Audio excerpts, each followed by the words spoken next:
Bonjour à toutes, bonjour à tous, je vais vous faire un compte rendu du matériel que j'ai utilisé sur la Continental Divide Trail cet été, donc en 2023.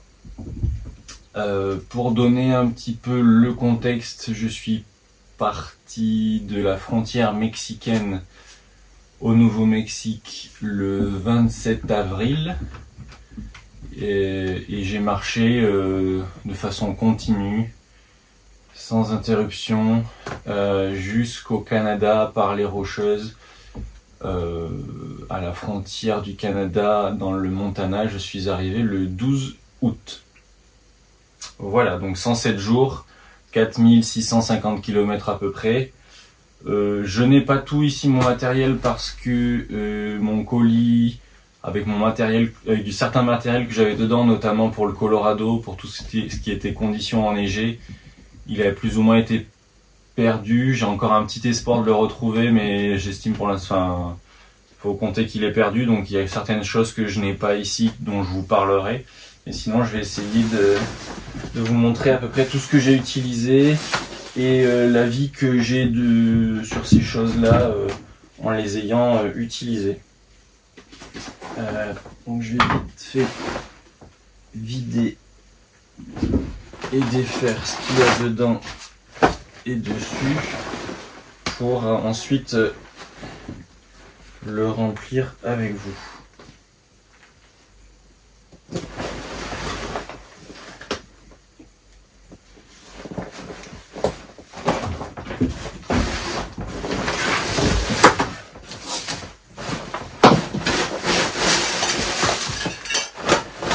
Allez.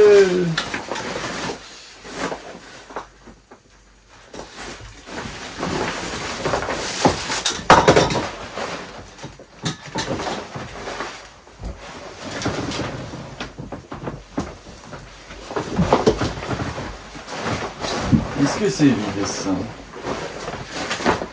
Ça m'en a tout l'air. Voilà, là c'est vidé. Donc, on va commencer par le plus important.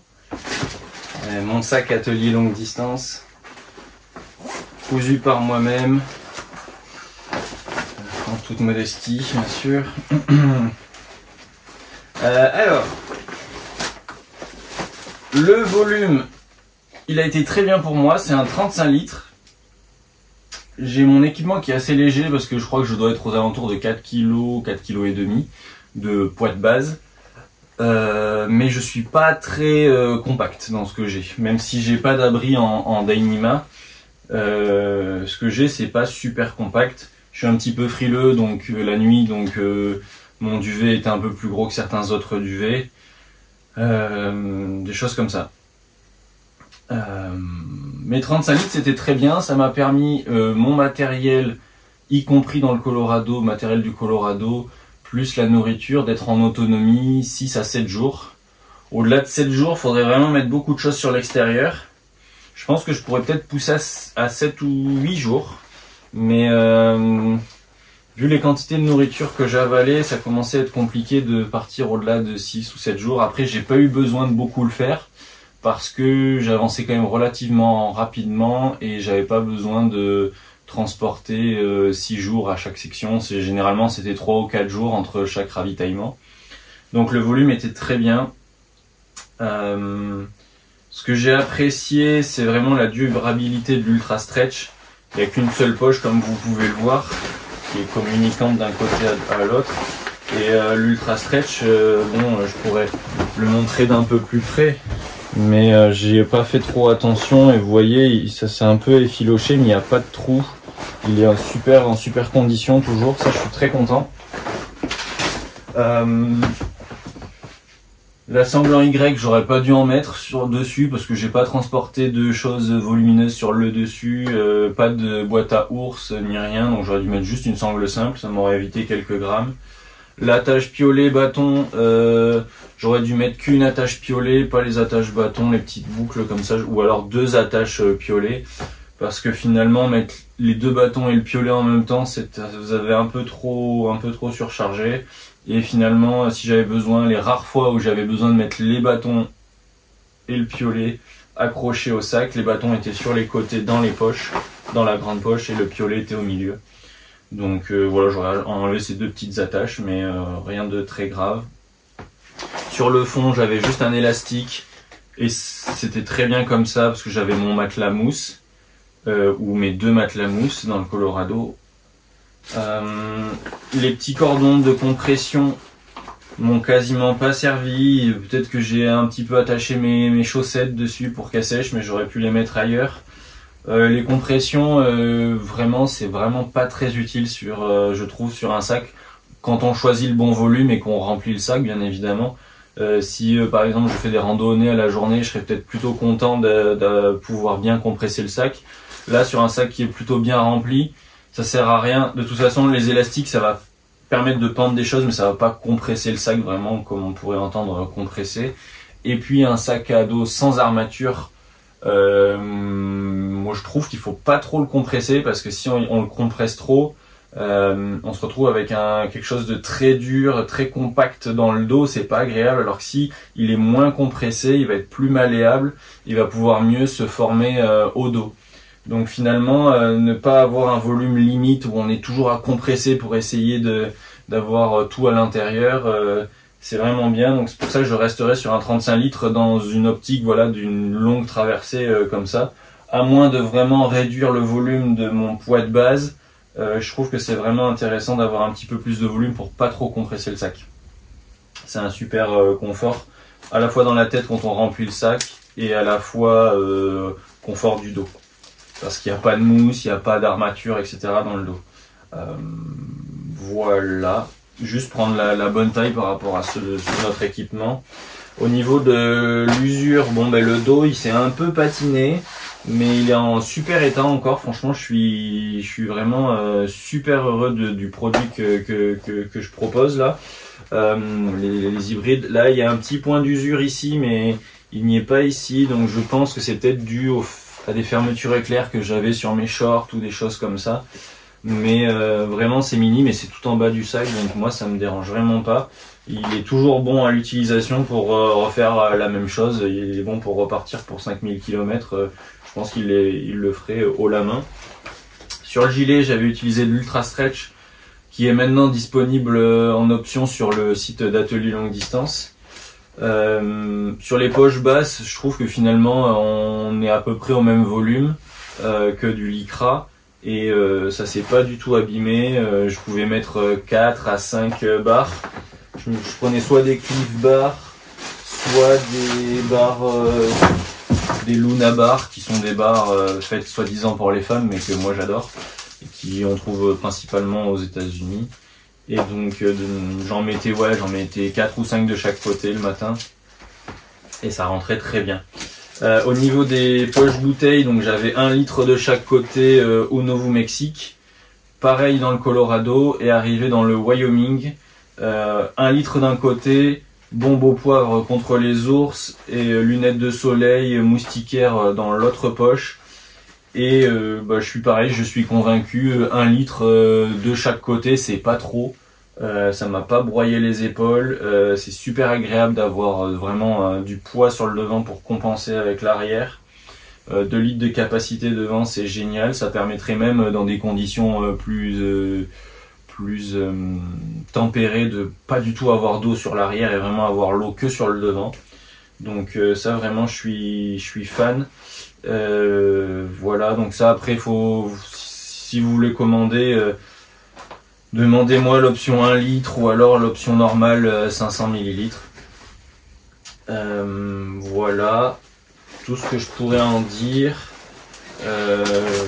Vraiment, vous voyez, bon, il y a le tissu qui s'est un peu décoloré, mais il est toujours en super état. Vous voyez, sous les sangles, il est resté bien bleu, et là où il était toujours enroulé, il était bien bleu.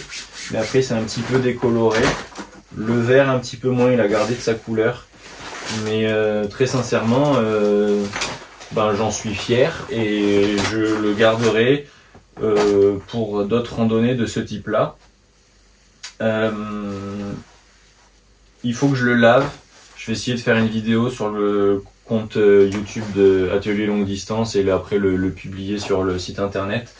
J'ai eu quelques personnes qui m'ont demandé comment laver une hybride, donc je ferai une vidéo pour essayer de l'expliquer dans les mois qui arrivent. Voilà, alors pour le sac c'est bon.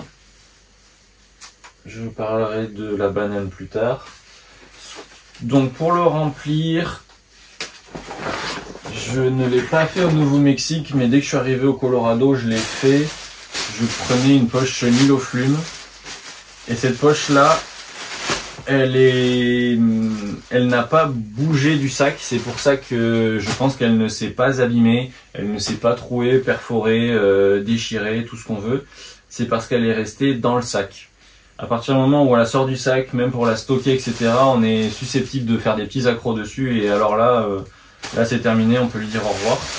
Mais si on la laisse dans le sac, généralement, on va pas avoir de problème, à moins de mettre vraiment des choses susceptibles de la déchirer dans le sac. Mais généralement, c'est pas le cas.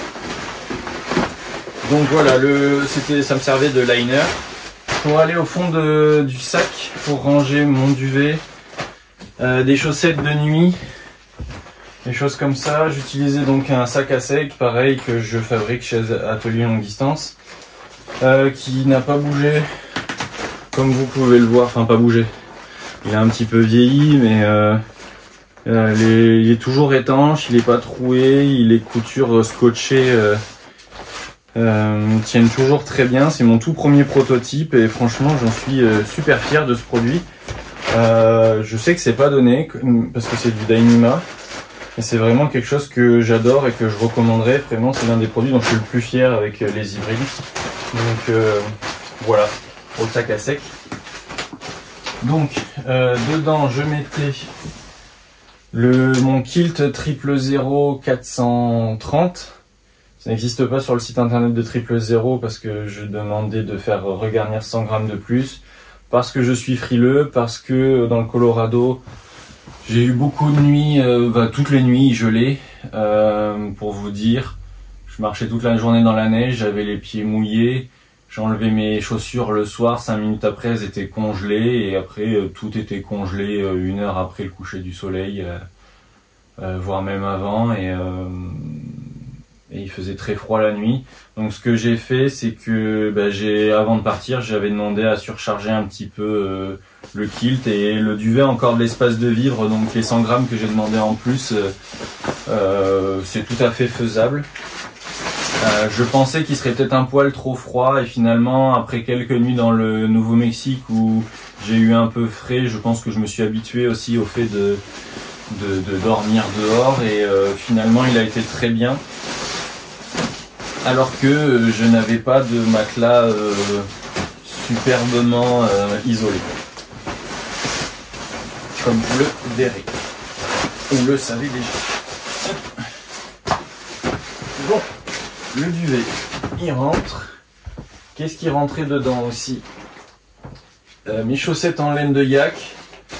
Donc ça peut être en laine, mais il faut qu'elle soit épaisse. J'adore ça, j'en garderai toujours. Le soir, les pieds froids, c'est vrai que dans le Colorado, à marcher toute la journée dans la neige, j'avais vraiment les pieds très froids. Donc je les ai toujours gardés.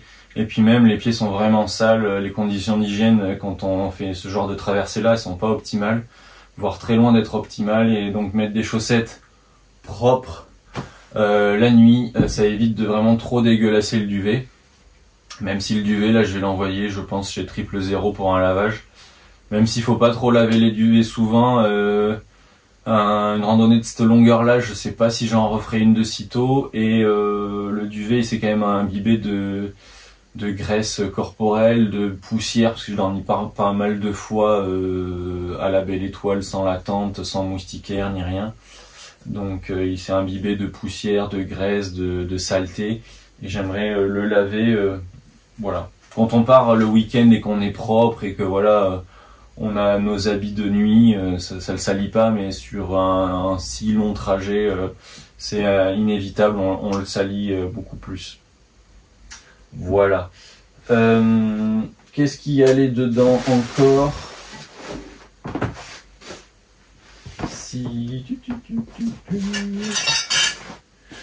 Mon pantalon de nuit, du coup, faut que j'arrête de dire du coup. en laine mérino de Forclaz, très bien. Très bien. Rien à redire dessus. Pourrait peut-être être plus léger, comme tout, mais il a bien fonctionné, il m'a gardé au chaud la nuit et il a gardé mon duvet loin des saletés. Sinon, tout est relatif. Ça ben non. Après bon, j'avais mon drapeau français que je mettais soit dans le sac à sec, soit au fond du sac. Mais ça intéresse pas grand monde. Voilà. Et c'était tout. Donc vous voyez, j'avais mon pantalon en mérino, mes chaussettes en yak et mon duvet. Donc quand j'étais dans la tente le matin, et ben j'appuyais, je tournais 2-3 fois, je mettais tout mon poids sur le sac à sec pour bien faire échapper l'air.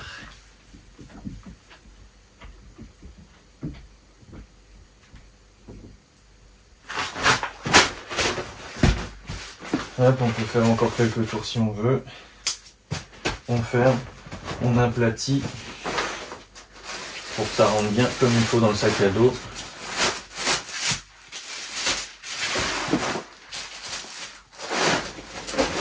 Et ça va au fond.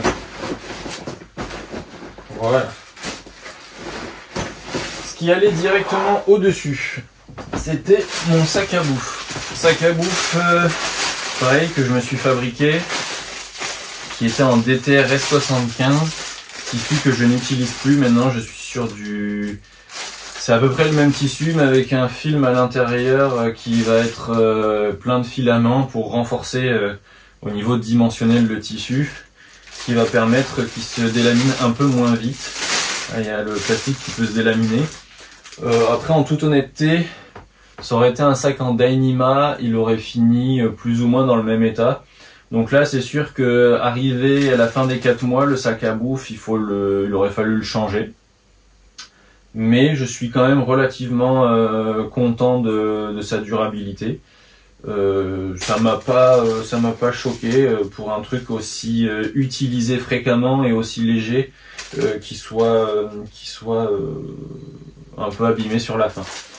Là-dedans, j'avais toujours ma bouteille d'huile d'olive que je remplissais avec d'autres bouteilles que j'ai achetées dans les supermarchés, ma cuillère en titane, un peu de nourriture, et puis globalement, j'avais aussi, quand il fallait, mon kit pour pendre le sac à bouffe.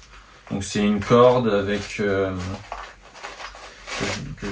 un petit sac que je me suis cousu moi-même, un petit mousqueton pour l'attacher à la boucle qui est fait exprès, et après il faut l'attacher aux arbres avec un système voilà, que vous trouverez sur internet si vous avez envie de le faire. Dans les faits, je l'ai fait une seule fois dans tout le Wyoming et le Montana. Je ne le recommande pas, mais tout le monde fait ça, de dormir avec sa nourriture quasiment dans la communauté des true hikers, donc des gens qui traversent tous les États-Unis ou qui font des très grandes traversées. Donc je l'ai fait une fois dans le parc national de Yellowstone, et sinon il y avait des armoires en fer où je le mettais dans les parcs nationaux, et sinon je dormais avec. Je le conseille pas, prenez des boîtes à ours, prenez des sacs en Kevlar là, qui sont faits exprès, que vous attachez autour d'un arbre. Mais bon, après tout est discutable, je veux pas donner de conseils parce qu'il y a plein de choses qui sont possibles de faire, pas faire. Aucune solution n'est là vraiment la bonne à part les boîtes à ours, mais c'est une solution très lourde, donc voilà. Je sais pas quoi vous dire là-dessus. Moi j'ai fait comme ça, mais je le conseille pas du tout. D'autant que cette année, 3 jours après que je passe à Yellowstone, il y a une femme qui s'est fait tuer par un grizzly à la sortie de Yellowstone. Et puis en début de saison, dans le parc national de Glacier, il y a quelqu'un qui a laissé un paquet de tortillas sur une table.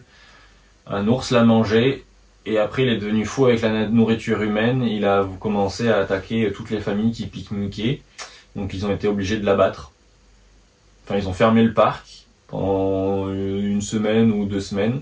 en début de saison, là en juin, ils ont abattu l'ours et ils ont réouvert le parc. Tout ça parce que quelqu'un avait laissé un paquet de chips sur la table la nuit. Donc vraiment, je conseille pas de laisser de la nourriture dehors, en dehors de sa tente, voilà, dans ce qu'ils appellent le Bear Country, donc le pays où il y a les grizzlies, donc c'est Montana et Wyoming. Et après, il y a pas mal aussi en Alaska et au Canada, mais je n'y étais pas. Mais il y a plein de gens qui le font, il y a plein de gens pour qui ça fonctionne. Et puis, il y a une difficulté technique, ça c'est une vraie raison, une vraie excuse de ne pas le faire, c'est que souvent les arbres ne sont pas adaptés à vraiment pendre comme il faut les sacs à bouffe. On se retrouve souvent dans des zones où, malheureusement, où les forêts sont brûlées, ou dans des zones où les arbres sont trop petits, ou les branches pas adaptées. Vous voyez, un sapin par exemple, il est d'une forme conique, et nous ce qu'on faudrait plutôt c'est comme un pin maritime, donc un gros tronc avec une branche en haut. Sauf qu'un sapin, il est pas du tout comme ça, et aux altitudes où on est sur la CDT, c'est souvent des sapins. Donc pas beaucoup de feuillus pour pouvoir pendre les sacs. Donc c'est assez compliqué de trouver des choses.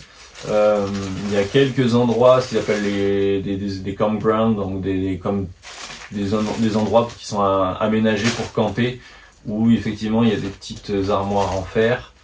Mais sinon, c'est un petit peu une problématique. Donc il y a des gens, même si c'est pas obligatoire, que j'ai croisé, qui avaient des boîtes à ours.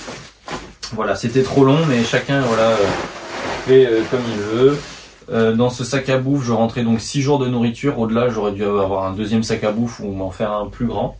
Donc ça rentrait juste au-dessus du matériel de nuit, parce que c'est le plus lourd, ça c'est évident. Ça montait, je pense, à 5, 6, 7 kilos.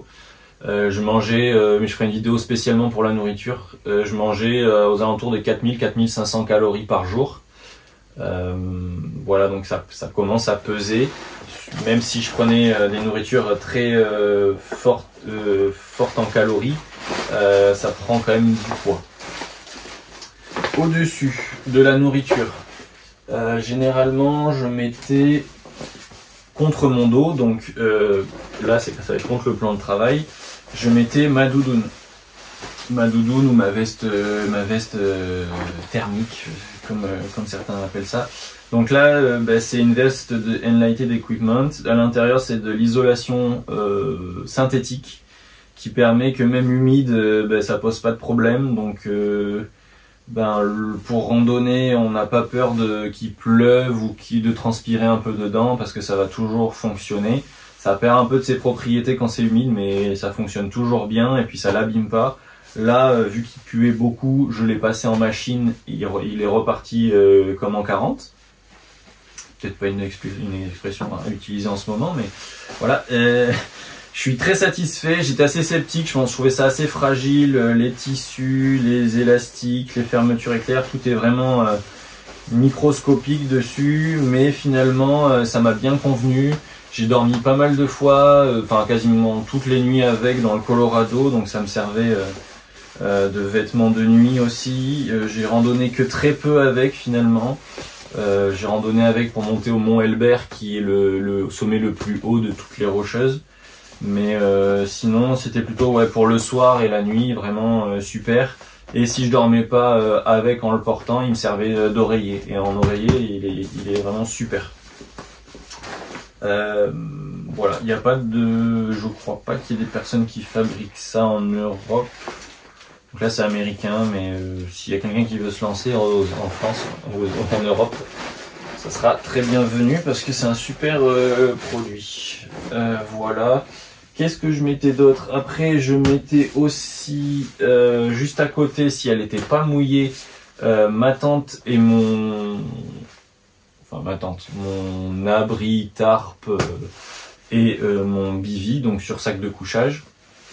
À l'intérieur, il y a des sardines. Donc ça, en fait, j'ai utilisé un sac, comme j'avais expliqué, un sac Sea2Summit, parce que j'avais pas eu le temps de m'en fabriquer un.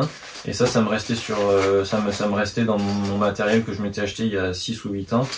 Le sac le tissu va toujours bien, mais les coutures se sont décollées, donc avec le temps, c'est normal, les coutures collées, thermocollées, elles finissent toujours par se décoller.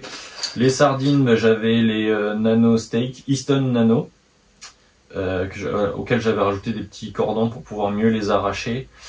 Très satisfait, il n'y en a aucune qui s'est tordue, aucune qui a cassé, j'en ai pas perdu, elles sont légères, elles sont vraiment robustes. Elles permettent vraiment d'ancrer la tente sans problème.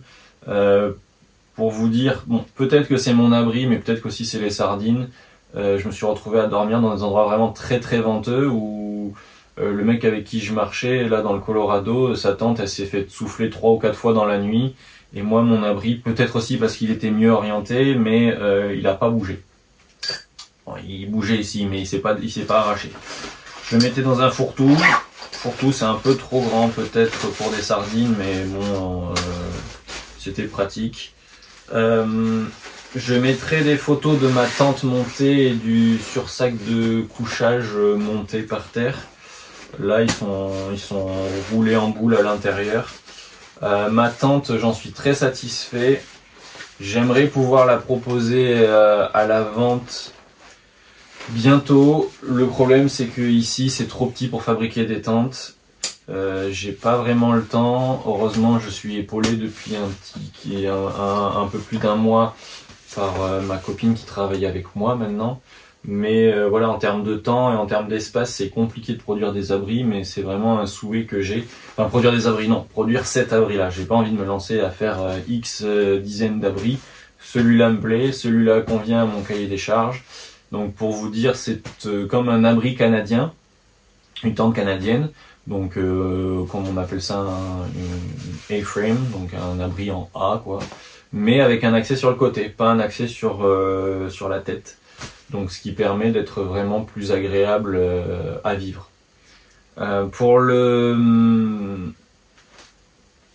sursac de couchage qui m'a servi aussi de tapis de sol, c'était bien pratique. Je pense que je ferai toujours avec si je devais repartir. Le seul bémol, c'est que vu que je voulais une seule pièce pour toute la traversée, j'aurais pu me passer de la moustiquaire qui est intégrée à ce sursac de couchage pour le Nouveau-Mexique et le Colorado, même si ça m'apportait un petit peu de chaleur dans le Colorado de me glisser dedans, j'aurais pu m'en passer, prendre que un sol.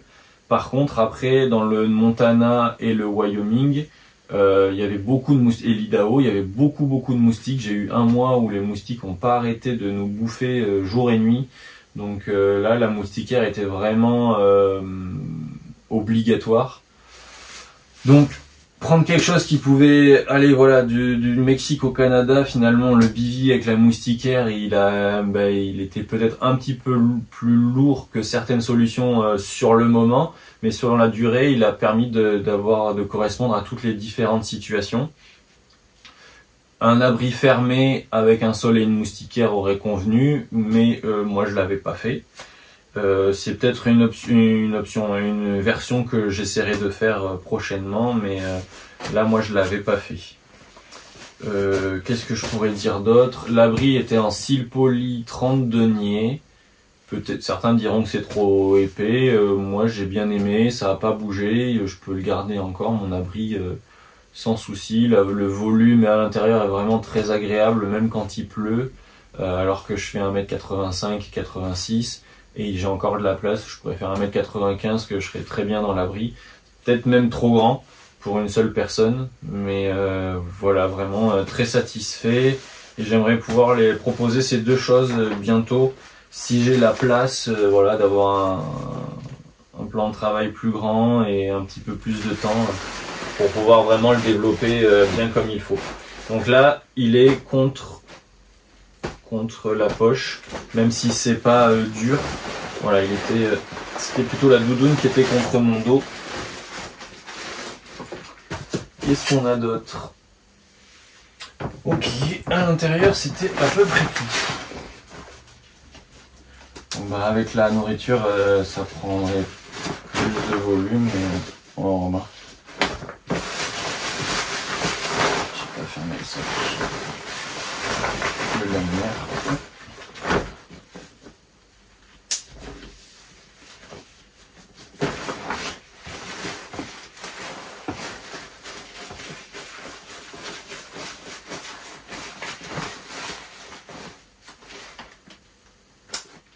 Et après, je mettais pas mal de choses à l'extérieur.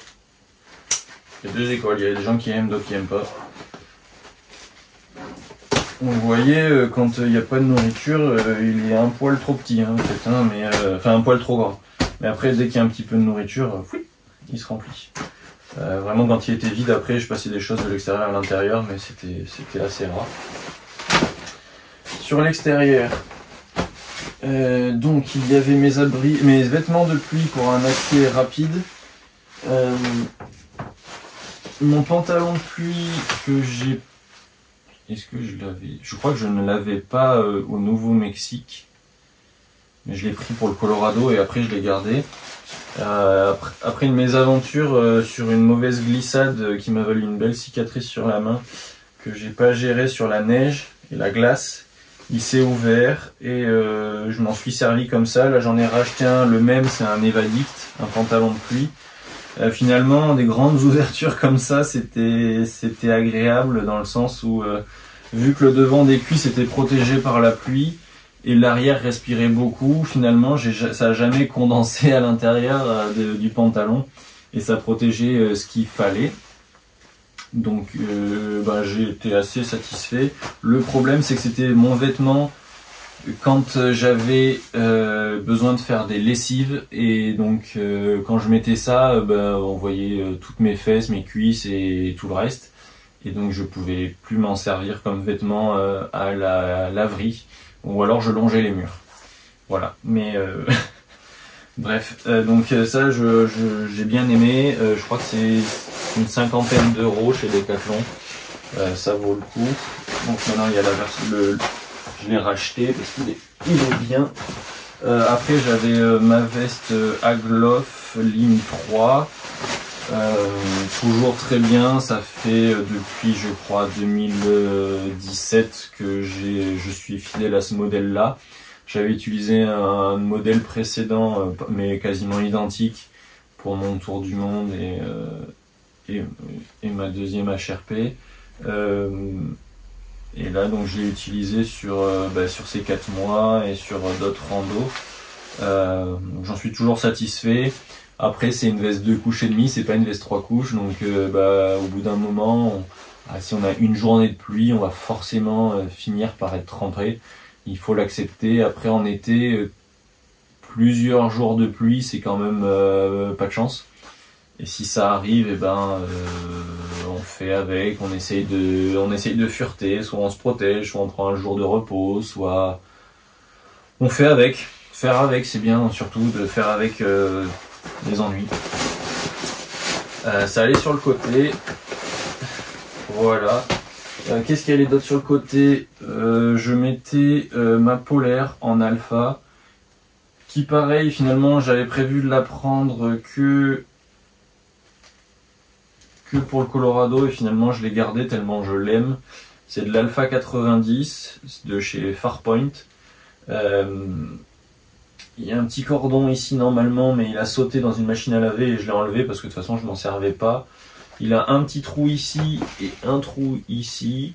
C'est de ma faute, c'est en passant dans des branchages où une branche s'était coincée, ça a déchiré. Mais à part ça, il est en super état. Je suis vraiment devenu conquis par ce matériau-là. Juste au-dessus de mon t-shirt en mérino, je ne l'ai pas quitté du Colorado. Dès que j'avais un tout petit peu frais, je le mettais. Il régule très bien la température. Il est très léger. Je crois que ça fait 120 ou 150 grammes ce pull. Et en actif, c'est super bien, ça régule bien la température. Après, effectivement, quand il fait au-delà de 20 degrés, c'est plus trop supportable. Même 15-20 degrés, c'est plus trop supportable. Mais en dessous, ça fait bien la jonction entre 5 degrés et 15 degrés, voilà. Et en dessous de 5, on met autre chose. Vraiment conquis, tellement conquis que je me demande si je m'en fabriquerai pas. Parce que j'adore. Voilà, ça allait aussi sur le côté. Voilà. Ensuite, au milieu, j'avais mon filtre à eau Sawyer qui n'a pas posé de problème. J'ai appris qu'en fait, il fallait un peu voir bien les tapoter pour décalaminer l'intérieur, désolidariser toute la merde qui est à l'intérieur quand on le rétro-lave. Et ça, j'ai retrouvé vraiment le flux du début, vraiment de pouvoir filtrer 1 litre en 1 ou 2 minutes. Très agréable, vraiment fiable. Il faut surtout pas le faire geler, donc il dormait dans un ziploc dans mon sac de couchage avec moi, quasiment toutes les nuits, ou du moins toutes les nuits où je savais qu'il allait faire proche de 0, ce qui permet de pas abîmer le filtre à l'intérieur, parce que si ça gèle, ça se dilate et ça explose toutes les microfibres à l'intérieur. J'avais une poche Knock Vecto qui s'avère être celle que j'avais qui était fissurée, donc avec une fuite. J'en avais une autre mais qui était restée ici. Donc très vite, finalement, j'ai acheté une bouteille Smart Water qui m'a servi de récipient pour filtrer. Et sinon, je ne l'ai pas là, bien évidemment. Je sais pas où elle est. Mais j'avais une bouteille souple Platypus de 2 litres. Donc il m'a servi dans le Nouveau-Mexique et dans ce qu'ils appellent le Dry Idaho, donc dans l'Idaho où en fait on est dans une zone assez sèche. Je m'en suis servi là et c'était pas mal d'avoir un peu plus de capacité. Mais en tout cas c'était voilà, ici au milieu et j'arrivais à l'attraper sans poser le sac. Qu'est-ce que j'avais d'autre? Sur l'extérieur, j'avais aussi ma popote, Vargo Bot. Faire attention, le capot peut se coincer et ça peut être difficile de le déverrouiller. Soit je le mettais 1 heure avant d'arriver au campement à gonfler donc mon repas du soir, soit ça servait à ranger différentes choses. Dans le Colorado, j'avais un petit réchaud à alcool que j'ai utilisé qui m'a permis de manger chaud le soir avec un petit pare-vent.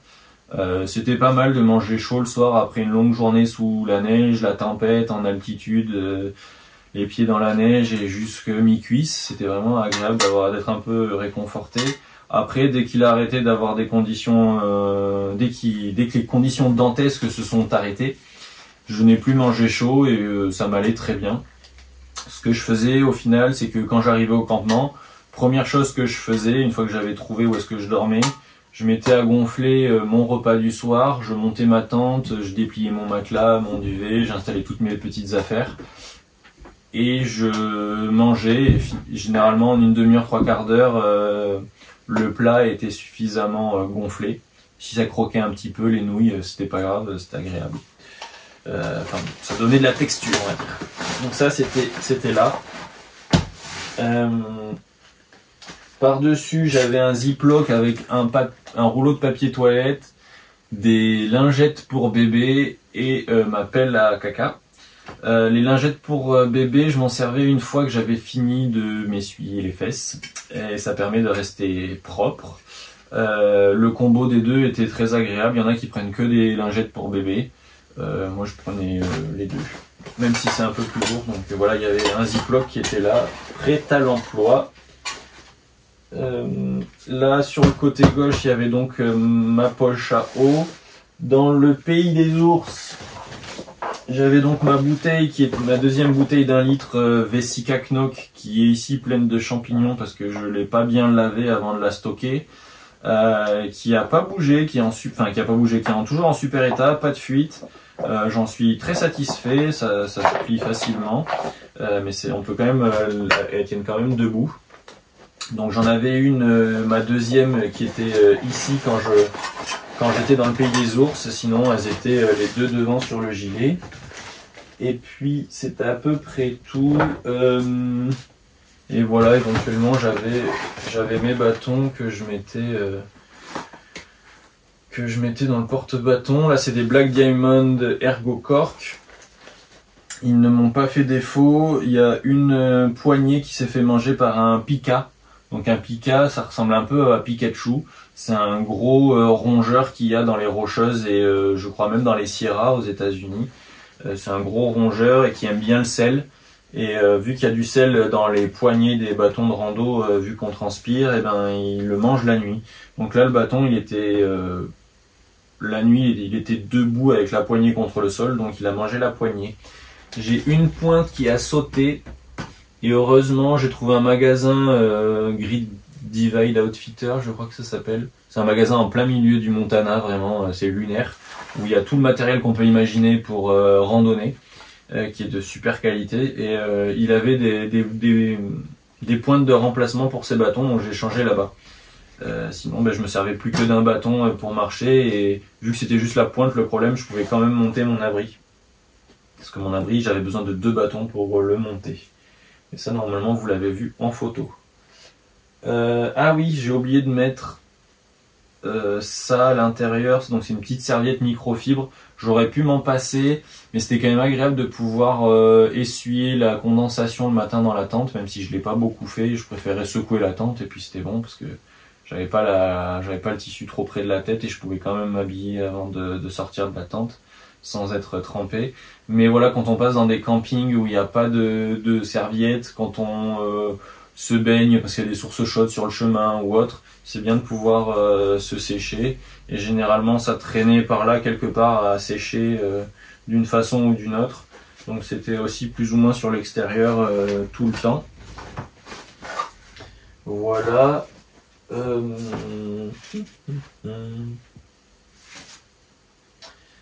Sur l'extérieur toujours, je mettais mon matelas mousse. Donc mon matelas mousse, c'est un Thermarest Z-Lite qui fait 120 cm de long. Donc je l'ai à peu près de la nuque jusque mi-cuisse ou mi-genou. Donc il fait pas toute la longueur. Ça a été un confort suffisant pour moi. Il m'a pas fait défaut, il s'est pas percé parce que c'est un matelas en mousse. Dans le Colorado, je l'ai couplé avec un matelas que j'ai fait maison qui est en fait de la mousse EVA de 3 ou 4 mm d'épaisseur. Que j'avais par contre là en pleine longueur, donc 2 mètres de long par 60 cm de large je crois, et que j'enroulais autour et que je mettais sous le sac. Ça m'a apporté vraiment pas mal de confort et un petit gain d'isolation en plus pour le Colorado qui était vraiment appréciable. Cependant après le Colorado, une fois que j'avais plus à dormir vraiment dans le froid et sur la neige, je m'en suis séparé. Au final j'ai réussi à quasiment toujours ne pas dormir sur la neige. Il n'y a qu'une seule fois où j'ai dormi sur la neige et cette fois là j'avais coupé quelques branches de sapin que j'avais étendues par terre un peu en mode bushcraft survivalisme, ouais, ouais, enfin, vous avez compris. Et ça avait mine de rien ça avait vraiment bien isolé le sol de moi. Donc il y avait les branches de sapin, mon matelas en EVA, mon matelas Thermarest. Après j'étais tout habillé, hein, donc collant en mérino, pantalon de pluie, chaussettes en laine, t-shirt, polaire en alpha, doudoune en synthétique et mon duvet. Parfois j'avais même ma veste de pluie.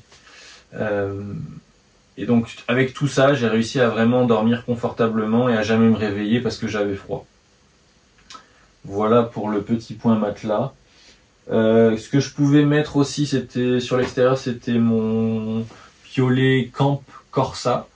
Qu'il faut vraiment prendre à la bonne taille et prenez pas le plus petit en vous disant que ce sera le plus léger parce que ça sera inutilisable.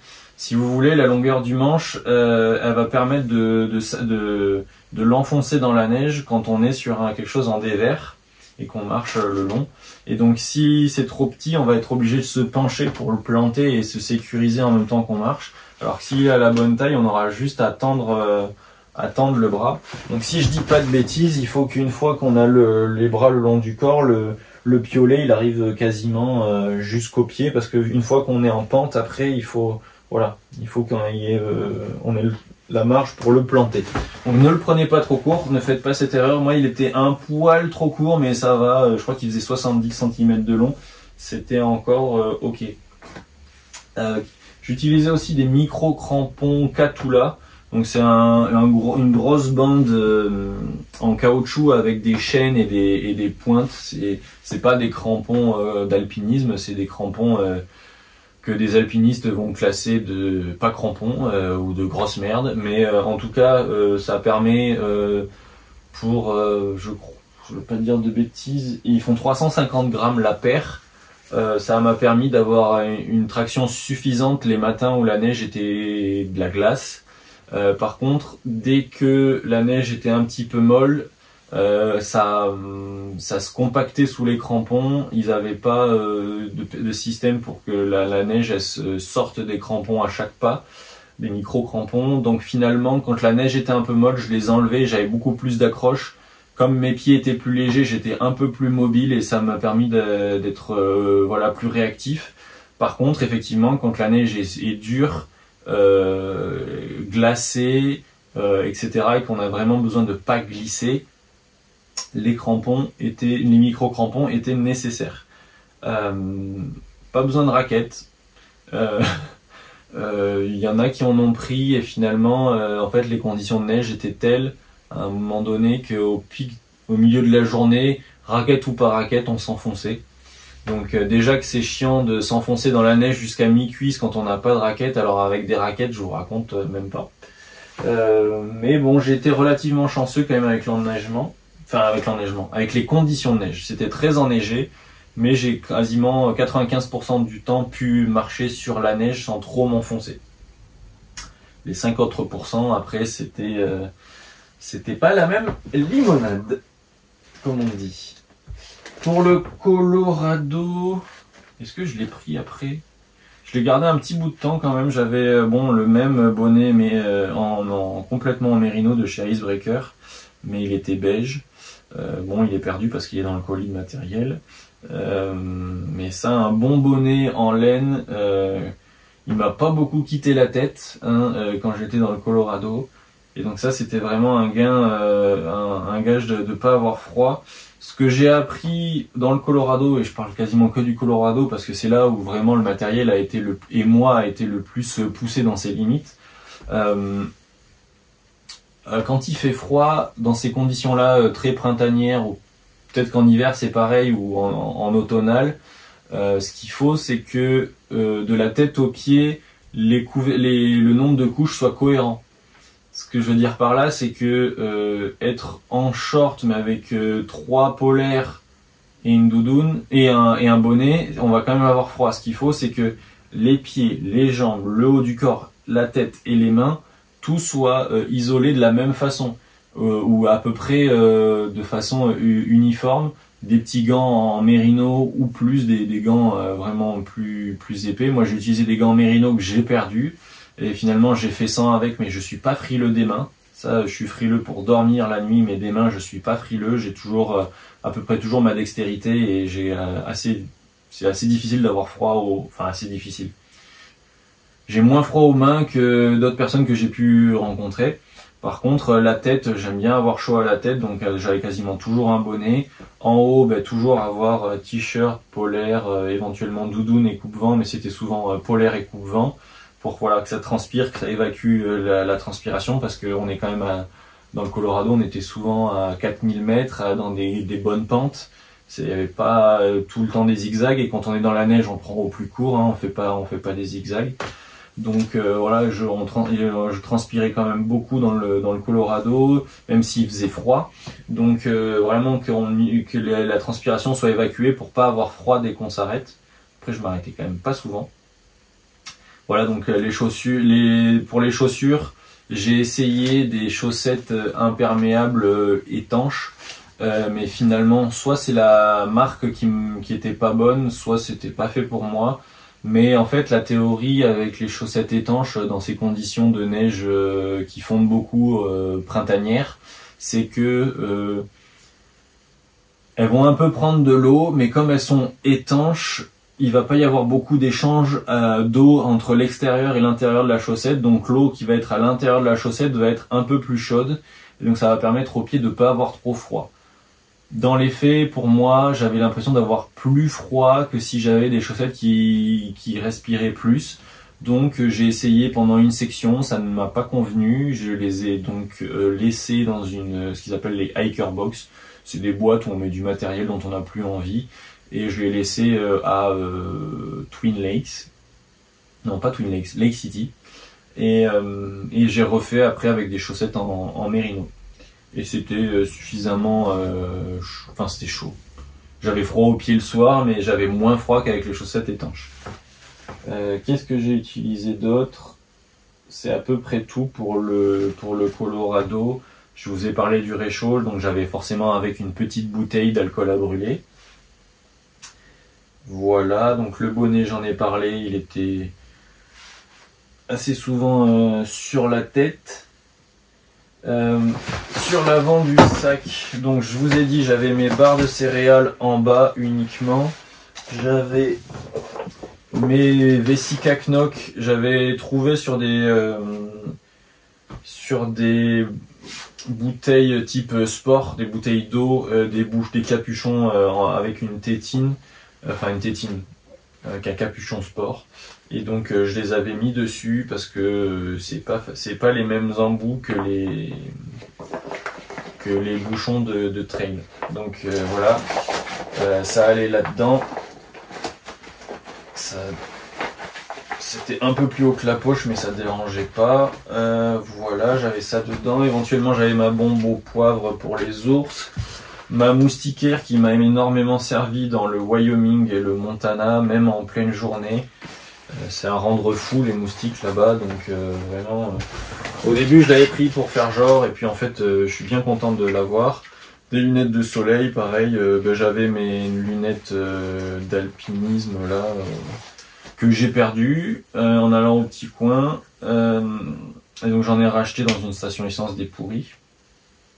Ça a suffi, mais des bonnes lunettes quand j'étais dans le Colorado, c'était vraiment agréable. Heureusement, je les ai perdues qu'à plus de la moitié du Colorado où il commençait à y avoir un petit peu moins de neige, mais la réverbération de la lumière, la réverbération du soleil par la neige, ça m'a fait peler tout le nez et le visage, et les yeux, j'étais bien content qu'ils soient bien protégés par des bonnes lunettes. Donc ce serait un investissement à refaire, ça, d'avoir des bonnes lunettes à l'avenir. Voilà, éventuellement j'avais une paire de chaussettes qui est en train de sécher à l'extérieur. Pareil, j'en ai plus aucune à part celle que j'avais sur la fin. J'en ai perdu sur le chemin parce que j'en ai laissé pendre pour sécher et le matin je les ai pas reprises. Là c'est des Darmtoth, c'est une marque américaine qui sont garanties à vie. Dès qu'il y a un trou, on peut les renvoyer. Après, vu qu'il n'y a pas beaucoup de revendeurs en Europe, c'est moins facile de les faire marcher la garantie. Mais elles sont pas mal, elles sont en mérino.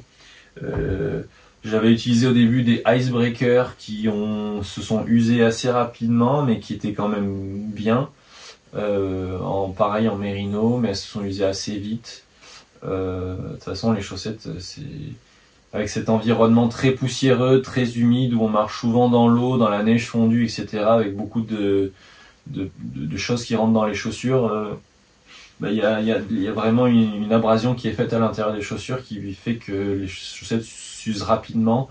En théorie, en mettant des petites guêtres, ça permet de réduire ce phénomène-là. Après, moi, avec mes chaussures et les guêtres, c'était pas tout à fait compatible parce que dès que je marchais et que je m'enfonçais un peu dans la neige, ça relevait la guêtre et ça faisait rentrer de la neige dans la chaussure qui finalement était après prise parce que la guêtre redescendait un petit peu. Donc dès que j'étais dans la neige, ça m'agaçait au plus haut point, j'enlevais les guêtres. Et donc finalement, au Nouveau-Mexique, c'était très bien d'avoir les guêtres pour pas avoir trop de poussière qui rentrait. Au Colorado, je m'en suis débarrassé parce que c'était insupportable avec la neige. Et après, c'était un petit peu moins poussiéreux, donc j'ai fait sans guêtres. Et voilà. Voilà. Là, c'est des X-Sox en synthétique. Le synthétique, ça va pour un week-end, une semaine, 2 semaines. Quand on part vraiment longtemps, il y a tout qui pue. Et les chaussettes, ça pue plus que tout le reste. C'est un enfer. Mon nez s'y est fait à ne plus me sentir. Là, il y a plein de trucs qui puent et je les sentais plus du tout. J'avais l'impression que je puais pas. Mais en fait, si, je puais la mort. Et donc des chaussettes en mérino, une fois de plus, ça s'use plus vite, mais l'odeur est quand même vraiment un peu mieux gérée. Et c'est un peu plus chaud et ça gère un petit peu mieux voilà, la température, etc. Donc c'est à nouveau validé, même si c'était déjà sûr. Sur moi, j'ai eu dans le Nouveau-Mexique, j'avais un short très court, icebreaker, très bien. Il fallait mettre un petit peu de crème quand même sur les jambes pour pas trop cramer. Très léger, il sèche très vite. Le slip à l'intérieur, c'est maintenant du filet à papillon, il s'use très vite. Donc bon, il est pas mort, mais voilà, on est un peu libre quoi à l'intérieur une fois que c'est usé. Voilà, dans le Colorado, j'ai échangé avec, j'ai acheté un collant sur internet, un collant chaud, c'était un Nike, même si j'aime pas Nike, que j'avais couplé avec un short qui n'avait pas de filet à l'intérieur, parce que mettre un collant sous le short qui a déjà un filet, c'est vraiment pas agréable. Donc j'avais pris juste un collant chaud qui m'a pas lâché de tout le Colorado. Ça m'a permis de pas m'abîmer les tibias parce que la surface gelée de la neige, quand on passe à travers la neige, elle a tendance à vraiment abîmer les tibias. Il y a aussi des arbres qui sont couchés, cachés sous la neige, et quand on passe à travers la neige et qu'on se tape contre des troncs d'arbres, des branches, etc., déjà on peut se fouler la cheville ou se faire mal au genou, et en plus on se râpe énormément les tibias. Je l'ai fait je me suis un petit peu râpé, mais comme j'avais mon collant et j'avais aussi mes manchons de compression dont je vais parler juste après, ça a limité quand même la casse, mais je vais quand même, on le verra pas parce que sûrement qu'elles ont disparu, mais je m'étais retrouvé avec vraiment pas mal de cicatrices, et là je sens que j'ai plein de petites bosses sur les tibias, donc voilà. C'était pas plus mal d'avoir un collant et des choses pour protéger les tibias avec cette neige printanière. Voilà pour le short. En t-shirt, j'ai commencé avec un t-shirt de Icebreaker en 150 grammes, donc t-shirt manche longue capuche. Au bout de 2000 km, il s'est déchiré dans tous les sens, donc j'en ai racheté un Smart Wool dans la ville de fondation de Smart Wool, donc à Steamboat Spring, dans le Colorado. Et lui, il a fait les 2600 km restants haut la main, même s'il il est peut-être usé un petit peu à droite ou à gauche, mais il est encore en super état. Donc Icebreaker, peut mieux faire en termes de durabilité. Voilà. Smart Wool, je sais pas si c'est aussi bien fabriqué que Icebreaker en termes de sourcing de la laine, mais en tout cas, au niveau des odeurs, c'était pareil. Gestion de la température, etc., c'est pareil parce que c'est de la laine mérino ou mérinos. Moi, je dis mérino. Mais par contre, c'était plus durable. Donc, Icebreaker, à voir. Les manchons de compression, j'en suis super satisfait. Je réitérerai l'expérience. Bon, j'en ai acheté une nouvelle paire parce que là, ils sont morts. Ils s'effilochent dans tous les sens. Je les ai utilisés intégralement sur tout le Nouveau-Mexique et une bonne partie du Colorado. Et ça m'a bien protégé les tibias, comme j'ai dit, et ça m'a permis de vraiment tenir mes tendons, pour pas avoir de tendinite, etc. Enfin, je crois, du moins, parce que j'avais notamment une tendinite toujours qui revenait là sur le tibia droit, et là je l'ai pas eu sur les 45 premiers jours, j'ai eu aucun problème. Après, comme je me suis dit, bon, ça y est, j'ai marché 45 jours, maintenant mon corps il est habitué, je vais m'en débarrasser, ça va me faire du poids en moins, ça va me faire un truc à mettre mouillé le matin en moins, ça sera plus agréable. Et puis finalement, arrivé dans le Wyoming, j'ai fait des grosses journées avec beaucoup de dénivelé. Et à nouveau mes deux tibias qui m'ont fait extrêmement mal, donc vite, j'ai retrouvé mes manchons de compression que je me suis remis. J'ai essayé de mieux dormir, mieux boire, faire des plus petites journées, etc., mieux manger, et finalement c'est parti par miracle. Mais je pense que les manchons de compression n'y sont pas pour rien dans le fait que ces douleurs-là soient parties. Si vous êtes kiné, vous allez sûrement dire que c'est de la grosse merde ce que je dis. Moi, en tout cas, dans ma tête, ça a marché. Voilà. Donc manchon de compression c'est validé, chaussettes j'en ai parlé. Chaussures, j'ai utilisé 3 paires de Akasha, de La Sportiva, c'est la version 2. Ce que je leur reproche c'est qu'elles sont un petit peu fragiles à l'intérieur du pied. Ici c'est là où elles se sont ouvertes les 3 fois. J'ai utilisé aussi une paire de Akira que j'avais en réserve dans mon colis de matériel au cas où le fait d'acheter les chaussures à fur et à mesure elles n'arrivent pas, et c'est ce qui est arrivé à la fin du Nouveau-Mexique. Donc j'ai utilisé les Akira dans la première moitié du Colorado, et ces chaussures là, les Akira de La Sportiva aussi, elles sont plus larges, elles sont beaucoup plus durables parce qu'elles sont renforcées au niveau du mesh à cet endroit là. Il y a un peu plus de drop et elles sont un peu plus lourdes. Par contre, je pense que c'est des chaussures que je conseillerais à quelqu'un qui ferait la même chose. Après, je sais que tout le monde, et notamment aux États-Unis, est fan des Altra parce que c'est des chaussons. Je suis passé par Altra aussi.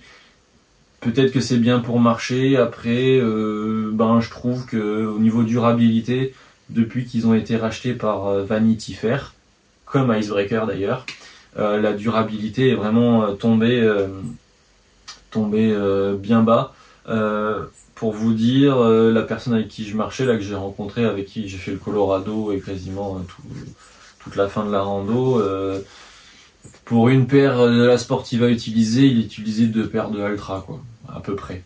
Donc je suis quand même assez réticent à passer sur Altra. Topo est une solution, mais le mieux c'est vraiment d'essayer en magasin, et là où la paire où on se sent le mieux c'est de la prendre. Moi les Akira je m'y sens vraiment bien dedans et elles sont robustes, donc je pense que c'est ce que je reprendrai pour du terrain montagneux. Après quand on est à la campagne ou en plaine ça se discute, mais voilà. Je parle, est-ce que je parle de tout? Tac, ça c'est bon. Casquette, c'est celle-là de Patagonia, donc très respirante, lavable, très souple. Donc son nom c'est la Duckbill Short Trucker. Et voilà, très satisfait. Elle protège bien. C'est pas comme une précédente que j'avais qui avait une toute petite visière, là une grande visière, donc ça m'a permis de protéger quand même le visage. Tac. Donc ensuite j'avais ma banane devant, dans la poche frontale de la banane. J'avais tout le temps mon téléphone, je mettais ma moustiquaire si elle n'était pas là, ou sur ma tête. J'ai mis un peu de baume pour les lèvres parce qu'au Nouveau-Mexique j'avais les lèvres assez sèches. Et éventuellement des écouteurs. Voilà, la banane elle était attachée sur mon sac et elle me servait de ceinture quand j'avais plus de 3 jours de nourriture, 3-4 jours de nourriture, et que ça devenait un petit peu lourd pour les épaules, notamment dans le Colorado parce que j'avais quand même 1 kg de matériel pour le Colorado en plus. Donc c'était bien de pouvoir avoir cette ceinture là. Sinon je l'attachais à elle-même. Elle a un système où on peut l'attacher à elle-même et elle sert juste de banane libre du sac. Et en la mettant sous mon kawaii, ma veste de pluie quand il pleuvait, elle est restée vraiment tout le temps sèche à l'intérieur. À l'intérieur j'avais quoi? Tout un bazar qui n'est pas forcément intéressant de traiter, mais bon, j'avais un porte-monnaie donc que je fabrique moi, où j'avais mon passeport, des papiers, des différents papiers. J'avais un petit porte-monnaie où j'avais une deuxième carte bancaire et un peu de liquide. J'avais mon trépied mais qui est cassé avec le support téléphone. Comme je me suis bien ouvert les 2 mains pendant cette glissade là où j'ai appris à me servir d'un piolet, j'avais des énormes croûtes, donc je m'étais acheté de la vaseline pour que ça aille mieux. J'avais mis aussi de la crème solaire. J'avais pris un bac contribidé, donc en fait c'est quelque chose qu'on connecte à une bouteille d'eau pour se faire un jet dans le sif, pour se laver les fesses à la fin d'être allé aux toilettes quand on est en randonnée. Le fait est que je m'en suis jamais servi et que finalement les lingettes pour bébé marchaient très bien. Donc je m'en suis pas servi. Voilà, un petit stick pour les lèvres, ça je m'en suis pas mal servi. J'avais mon kit d'hygiène avec du dentifrice, une brosse à dents, des boules qui j'avais mon couteau suisse qui me servait à me couper les ongles, mais finalement le petit ciseau des couteaux suisses il était pas assez puissant. Donc j'ai acheté un premier coupe-ongle, un petit coupe-ongle qui a cassé quand je me suis coupé les pouces des pieds et des mains parce qu'ils sont trop épais. Donc j'ai acheté un plus gros coupe-ongle finalement. J'avais quelques bandes, quelques pansements, désinfectants, etc. en version utilisation unique. Ils m'ont bien servi pour les mains. Quelques pansements, je crois, pour les ampoules, un peu de duct tape. Voilà, et parfois, ce qui m'a pas mal servi, par contre, c'est les pastilles pour les médicaments pour désinfecter le ventre. Voilà, je suis assez sensible du ventre. Il y a quelques fois où ça m'a sauvé. Ça m'enlevait pas ça m'enlevait pas le mal au ventre ou éventuellement s'il y avait un désagrément en termes digestifs. Par contre, ça le désinfectait et un jour après, ça allait beaucoup mieux. J'avais donc là aussi, pareil, là c'était pour la réparation, donc le couteau suisse, de la crème Noc. Plus que pour les pieds, ça m'a servi pour les entrejambes sur les premiers jours où j'avais des zones de frottement, où j'étais à la limite de saigner entre les jambes. Un peu de crème Noc sur ces zones-là et en 5 minutes, plus aucune douleur. Vraiment super. J'en ai prêté à un mec qui marchait avec moi pour qu'il s'en mette sur les épaules parce que ses bretelles lui faisaient mal sur son sac HMG et du coup ça lui a fait beaucoup de bien aussi. Un petit peu de corde, un petit peu des petits trucs en petite quantité pour pas que ça pèse lourd, voilà, vous connaissez. Tout ça dans des ziplocs. Et là après j'avais mon matériel électronique. Nikkor NB10000 qui m'a fait quelques défauts où elle s'est mise à plat sans trop de raison. Des nuits où il faisait 10 ou 15 degrés la nuit et le matin elle était à plat alors qu'elle était à fond la veille. Donc j'ai repris, en plus de faire attention à cette batterie là, ma batterie, et de toute façon dans le Colorado je l'avais prise, je voulais la prendre pour être sûr de pouvoir utiliser l'application GutHook, donc c'est un GPS sur le téléphone, autant que je voulais, et Dieu sait, j'ai dit que je le disais pas, et je m'en suis beaucoup servi. Donc ces deux batteries là, ça valait le coup. J'avais un chargeur rapide Anker avec en USB-C avec tous les câbles pour charger mon iPhone, mes batteries, ma lampe frontale Petzl Bindi super, je la garderai, je la garde. Elle suffit, elle a une super autonomie, elle éclaire très bien. La lumière rouge c'est génial pour pas réveiller les gens avec qui on est.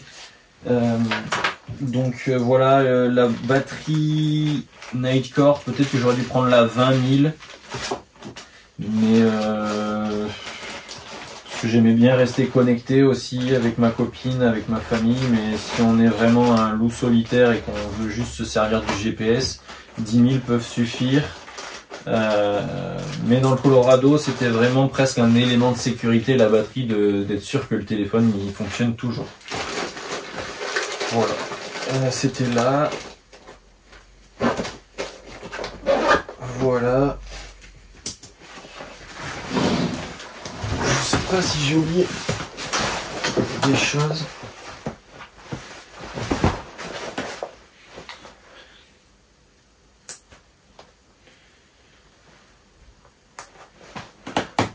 Et la banane.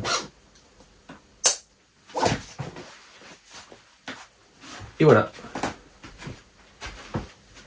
Et je crois que j'ai parlé de tout.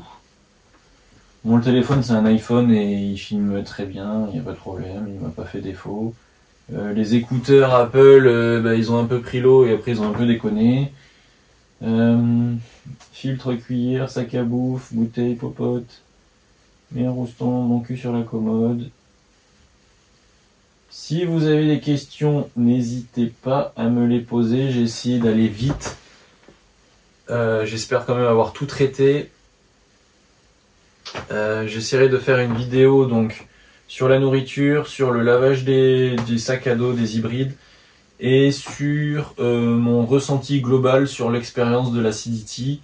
Maintenant que je suis un peu plus à froid, c'est moins bien pour le matériel parce que j'ai peut-être oublié certaines choses. Par contre, pour le ressenti à froid et à tête reposée, ce sera bien. Donc j'essaierai de faire ça dans les prochaines semaines, peut-être les prochains mois, mais il faut quand même le faire assez rapidement. Et si j'ai le temps, monter une vidéo, voilà, tout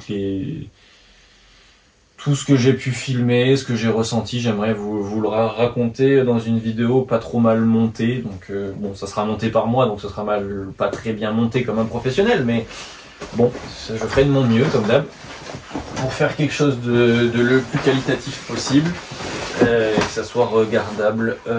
Voilà pour tout. Merci de m'avoir regardé. J'espère que ça vous a plu, que ça n'a pas été trop long. N'hésitez pas en commentaire à mettre toutes vos questions. Hein, j'y répondrai quand j'aurai le temps. Je ne dirai pas que je vais y répondre de suite, mais quand j'aurai le temps et l'envie, j'y répondrai. Si c'est une question auquel j'ai déjà répondu, je pense que j'y répondrai pas. Voilà. Et puis, retrouvez-moi Instagram Grande Loutre, YouTube Grande Loutre, mais vous êtes déjà sur la page. Atelier longue distance, page Instagram, page YouTube, il y a un peu moins de contenu. Je suis présent sur Atelier longue distance aussi sur Facebook. J'essaye de poster un petit peu tout le travail que je fournis ici à l'atelier. Si tout se passe bien, je vais changer d'atelier d'ici 2-3 mois. Quelque chose de plus grand, plus lumineux, à la surface. Voilà, ce qui va permettre de proposer, j'espère, encore quelque chose une offre plus étoffée, plus qualitative de produits. Voilà, comme vous pouvez le constater, c'est toujours l'envie de faire toujours mieux. Même si je me satisfais de certains items, j'ai toujours envie de les améliorer. J'ai pas donné mon avis sur la banane. Enfin si, c'était cool de l'avoir en ceinture et de pouvoir s'en servir pour aller en ville sans tout le sac quand je me ravitaillais. C'est vrai que je savais que c'était bien, mais là de s'en servir pendant 4 mois, je me suis rendu compte que au-delà d'une mode des années 90 ou 80, c'était quelque chose qui était intéressant d'avoir même en 2023. Donc je crois que, étant donné le nombre de bananes que je fabrique, que vous me commandez, je crois que je suis pas le seul à l'avoir réalisé. Et au-delà de l'effet de mode, c'est vraiment un outil sympa à avoir avec soi pour pouvoir avoir toujours des choses très vite accessibles sur le devant, qu'on ait un sac à dos ou pas. Ça aurait été bien d'allumer avant ça. C'était tout. N'oubliez pas de poser vos questions. Je me casse parce que c'est déjà trop long. Bisous. Je veux faire la loutre. Il y a une demande de la part des auditeurs pour la loutre. Je fais la loutre. Laissez-moi faire la loutre jusqu'au bout. Et puis vous parlerez après si vous voulez. Vous savez très bien qu'après ça va forcément attirer des commentaires. Les gens vont croire que vous l'avez fait exprès à cause des élections qui arrivent. Le camp dira-t-on, si on se met à genoux, Édouard, devant le camp dira-t-on, on n'en sort plus. Bon. Alors demain, faudra pas parler du léopard. Voyez. Prenez vos responsabilités. Alors, la loutre est un mammifère essentiellement piscivore de la famille des mustélidés. Oui, je dis bien, de la famille des mustélidés. Vous pouvez lever les yeux au ciel, Édouard, ça n'empêche pas. Elle a de courtes pattes, des doigts griffus et palmés et une longue queue. Alors la loutre est une excellente nageuse, mais oui, ne vous déplaise, Édouard, c'est comme ça. Elle peut rester en apnée jusqu'à 8 minutes sous l'eau. Contrairement à l'ours polaire, je dis bien contrairement à l'ours polaire, la loutre ne dispose pas d'une épaisse couche de graisse sous la peau, c'est son pelage qui l'isole du froid. C'est un animal en très forte régression sur la presque totalité de son aire de répartition, et là je veux vous donner quelques chiffres. En France, On comptait 50 000 loutres au début du XXe siècle, mais en 1980, il en restait à peine 1500. Voilà. Depuis son inscription en 1981 sur la liste des espèces protégées, la population de la loutre est remontée à environ 3000 individus. Voilà. Ben, je crois, c'est pas un crime quand même. Bon, d'accord. Édouard Boude. C'est fini. Vous vous rendez bien compte de comment ça peut être interprété, ce que vous venez de dire? Oui, je me rends compte, mais si on prend pas des risques, si on transgresse pas, c'est plus près de toi, c'est ça aussi, c'est l'esprit de... Faut y aller, on est jeune, on dit ce qu'on pense. Merci, François.